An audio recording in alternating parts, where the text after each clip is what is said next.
Good evening, respected judges and co-presenters. I guess we are the only presenters who are in the hall.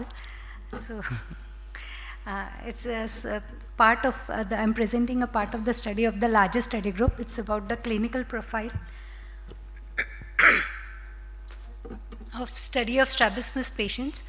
So strabismus is uh, associated with amblyopia and adding another spectrum to the functional disability, and the prevalence is around 0.5 to 5%. So the main goal of treatment in strabismus is a restoration of eye alignment together with fusion and stereo acuity. So this was carried in the tertiary care referral hospital at the Government Medical College, Aurangabad, previously known, now it's Chhatrapati Sambhaji Nagar. So ethical clearance and a detailed history, birth, family history was taken, and visual acuity assessment, cycloplegic refraction, anterior segment examination and fundoscopy was done.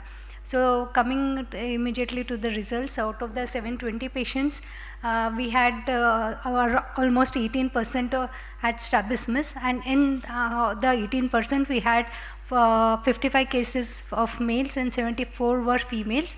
And history of consanguinity is another major issue in our region, and that was almost 34% were born out of consanguineous marriage. So there's another study regarding this.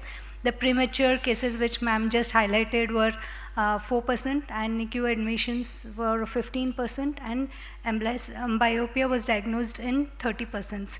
10 cases had a family history of strabismus. So we found that excuse me, esotropia is most common, which is uh,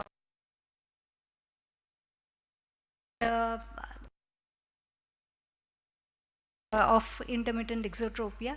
Stereopsis was seen in 91% of intermittent exotropia cases, so we didn't have to go ahead with the surgery, and 30% of the esotropic patients had accommodative esotropia.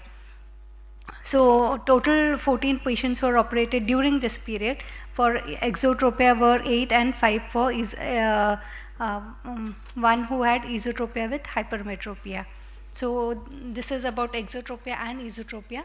And intermittent exotropia were 36, whereas constant were 15 cases and sensory were 7 cases, whereas those with convergence insufficiency were 5, whereas in accommodative esotropia were 18 cases, partially were 25, and infantile were 13 cases, and sensory esotropia there were 4 cases.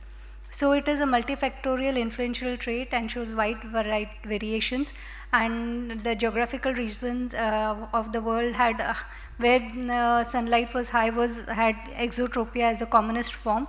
We also found that the hyperopia to be most common in our study population, along with a few incidents of myopia as well. So being a single center study, our study has limitations, but we are trying to substantiate it and give the management accordingly. So these are my references, and thank you for your patient ear. 18% of squint in a population appears to be very large, I think. And this 720 patients are walk-in patients in your hospital, Yes, or did you reach to any community? No.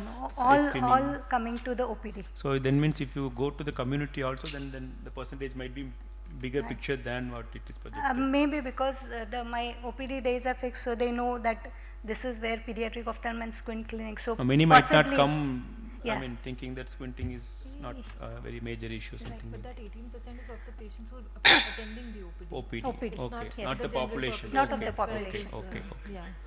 Doesn't reflect the overall No, overall incidence. prevalence, no. Just those who came to us. Okay. Yes.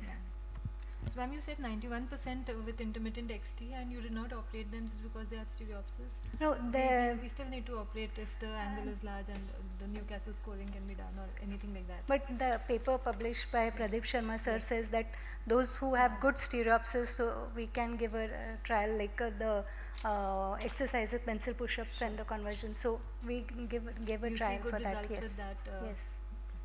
Even if Usually the angle stereopsis very is the criteria. If they have good stereopsis, so So a very large angle intermittent exotropy No, of with course. a 90 PD with will and if the control is there, we'll still have stereopsis, but we still need to go ahead. Yes, and yes, go of course. I will. That And was a broad stereopsis, statement. I That's think true. most of the stereopsis which normally the textbook says is the distant stereopsis, but Yes. unfortunately we don't have any Don't, yes. instruments to measure that. So when we look into only stereopsis point of view, near stereopsis is the last one to go. Correct. So maybe now I think maybe we might have to be aggressive in operating in that age I group. agree. I don't have the distant It is stereopsis. available, still it is not widely available across not all the widely centers. available. Yeah. Right. Thank you, ma'am. Thank you. madam. Thank Yeah, you so much.